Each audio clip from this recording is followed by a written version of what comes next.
2026-এ দাঁড়িয়েও সবকিছু মানে বেশিরভাগই পরিবর্তন হলেও মানুষের মেন্টালিটি কোনোদিনও চেঞ্জ হয় না। কেন বলছি কথাটা? কিছুদিন আগে আমার এক পরিচিত কাকিমার সাথে আমার দেখা হয়। উনি জানেন আমি চাকরি করি। ওনারও একটা মেয়ে আছে আমার থেকে 2 বছরের বড়। আমি যে বছর মাধ্যমিক দিই তার সেই বছরই ওনার মেয়ে এইচএস দিচ্ছিল।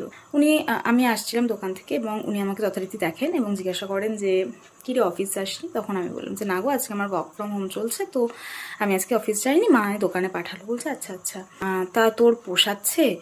তুই যেরকম কাজটা করছিস, দেখ পড়াশোনা করলি এত দূর পর্যন্ত, তোর যেন কী নিয়ে তুই পড়েছিলিস? আমি তখন বললাম অ্যাকাউন্টস অনার্স। উনি তখন আমাকে বললেন হ্যাঁ বল না, অ্যাকাউন্টস একটা অনার্স নিয়ে এরকম একটা ক্যালকাটা ইউনিভার্সিটি থেকে তুই পাশ করলি, আর তুই কিনা এখানে কল সেন্টারের কাজ করিস।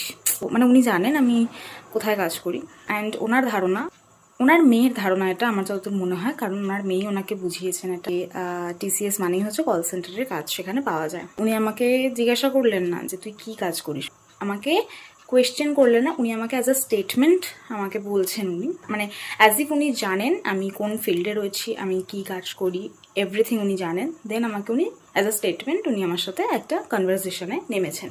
উনি আমাকে বলছেন, আমি চুপচাপ শুনে যাচ্ছি এবং আমি অবাক হচ্ছি একটু যে এভাবে কাউকে না জেনে এত দূর পর্যন্ত বলা যায়, এটা ভেবেই আমি অবাক হয়েই শুনছি এক প্রকার ওনার কথাগুলো। ওখানে তো ওই সব কোম্পানিগুলো সব কল সেন্টারেরই কাজ হয়, আমি জানি সব।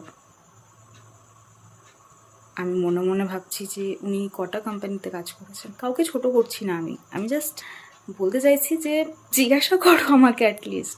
আর যদিও আমি কল সেন্টারে কাজ করতাম, মানে যারা কল সেন্টারে কাজ করে তারা কি, মানে তাদের কি কোনো যোগ্যতা নেই তাই জন্য তারা কল সেন্টারে কাজ করছে? মানে কি তাদের কাজটা কি কাজ নয়?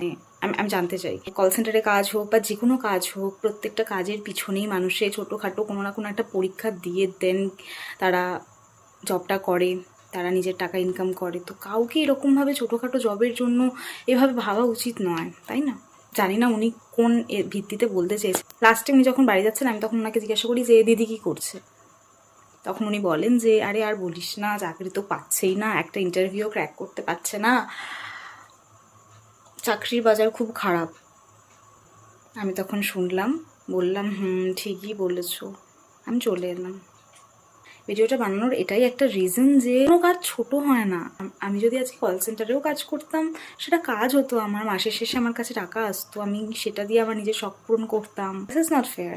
2026-এ দাঁড়িয়েও মানুষের কেন এরকম মেন্টালিটি আমি ঠিক জানি না। That's it, by.